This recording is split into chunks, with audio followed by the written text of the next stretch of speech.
Magandang araw mga kaibigan. Ito, either nakakatawa o nakakatakot na balita. Depende kung anong dating sa inyo. Teo Moreno na post 56 minutes ago. Sabi niya, hala, ha ha ha ha ha. Tumatawa siya. Is this the most ridiculous administration? Isiner ni Teo Moreno ang post ng Radyo Pilipinas, Philippine State Controlled Media. So, news update.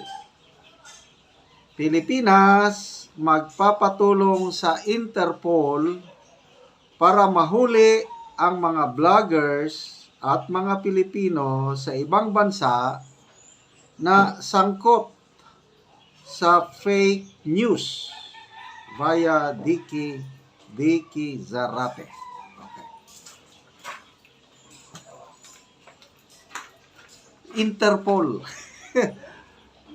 Yung ginawa nila kay PRRD, ang rason lang nila, bakit nila hinuli, dahil meron daw red notice ang Interpol. Ngayon, lumabas, wala naman palang red notice eh. Red diffusion lang. So, dahil naging successful ang administrasyon, paghuli kay PRRD dahil sa Interpol, ito na naman, next project.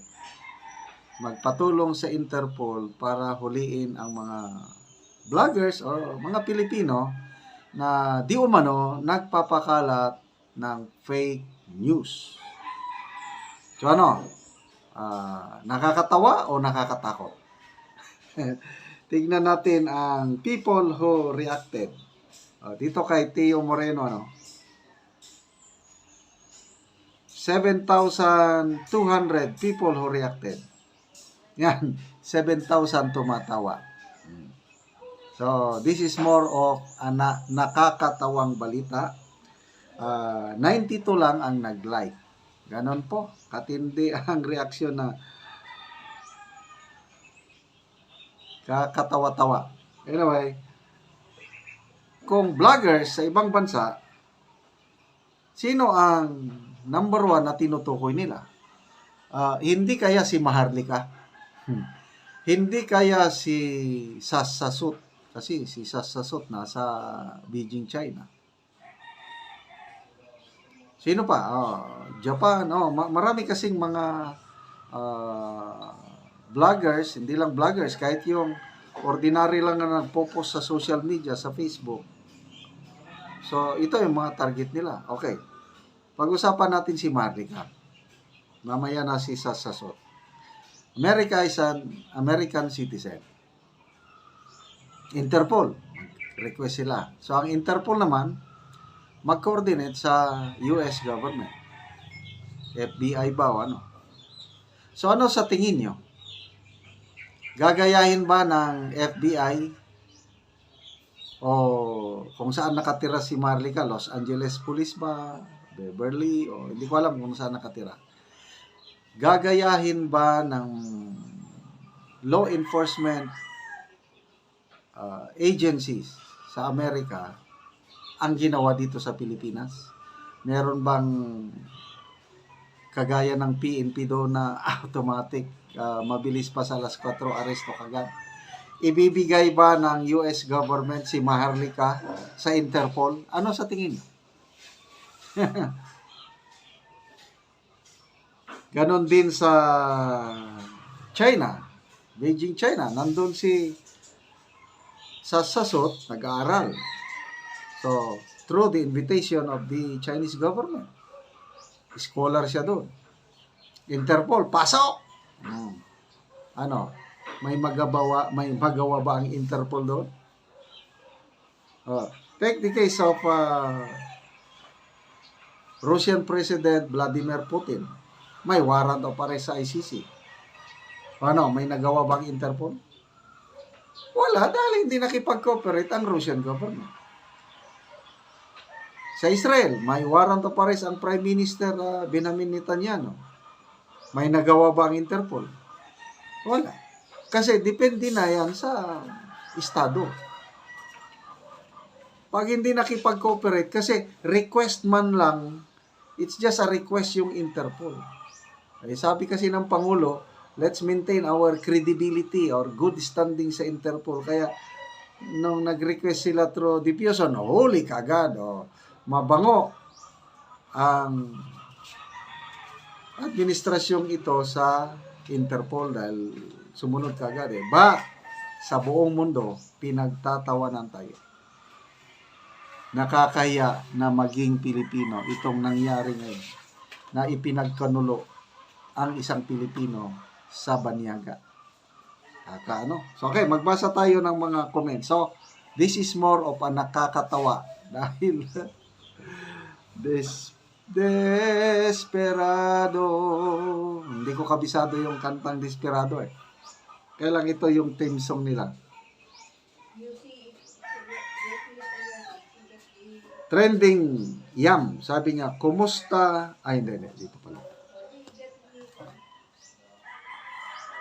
Sharon Rose Dacera. Ha. Philippines is a democratic country. Cruz Hasmin. Malala na talaga mga tornilyo ng mga nasa gobyerno ngayon. Pag inutil ang presidente, asahan natin ang mga kawani inutil din. Chacha, hoy, tabang. Naunsa naman tawon ning administrasyon karon. Mura naman og napas mo. Kadaghan og dapat asikasuhin nga problema unta. Geraldine Miguel, nakakatawa, alam na ang galawan, pati Interpol, tawagin pa, Desperado. B. Ashley Sky, huliin nila mga vlogger, tapos palabasin ang mga adiktos.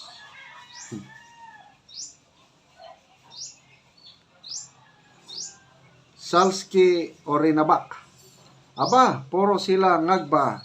Kung ganon, wala nang kalayaan tayo magsalita. Habulin ninyo ang mga adiktos at magnanakaw sa kaban ng bayan. Lahat ng mga tao vlogger, di ultimo 8 months na bata, naghawak na ng cellphone. So may nabasa ko kanina na si Maharlika ang target nila. Sana yun. Anyway, knowing kay Maharlika, sabi niya, bring it on. Sa sasot, sino pa bang mga vloggers o ano na nasa ibang bansa, sa Canada, sa Miko Pugay, sa Japan, sa rin yan na tatargetin nila siguro. Anyway, salamat mga kaibigan sa inyong pagsubaybay sa ating channel.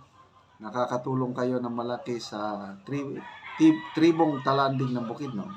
Dahil ang ating sweldo sa channel nito, tinutulong natin sa tribo, namimigay tayo ng yero at pako para maayos ang sira-sira nilang bahay. Panoorin nyo ang video na ito. Salamat yun sa Ginoo nga niabot ang hinabang asin na makatok na gid ko.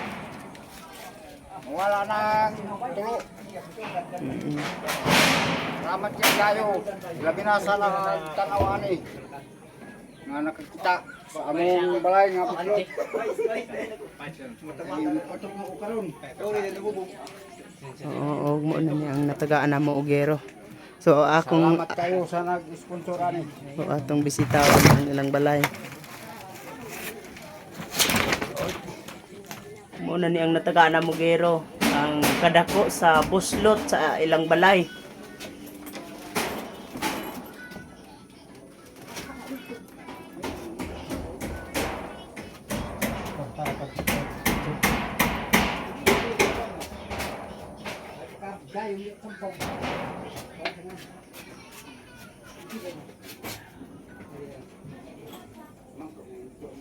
Ante unsa ang imong maistorya nga karon natag-abot na ang inyong ngero so mawala na ng mga buslot sa inyong balay. Salamat ko sa Ginoo nga naay naghitak yan kasing-kasing nga naghatag sa mga asasin. Mama Elisa na gyud ang amo ang ato wala nang buslot. Oo. Minaut ko nga sa kakitaan ning video nga pero matagaan pod sila sa sunod sila na pod ang panalanginan sa Ginoo. Kay dagan pang nanginahanglan. Ang nanginahanglan. So imong pagampo sa Ginoo nga unta magpadayon ang tabang. Kay dagan pang nanginahanglan. Ang dagang pa ang nanginahanglan. Oo. Sige, ante, salamat. Salamat kayo. Oo.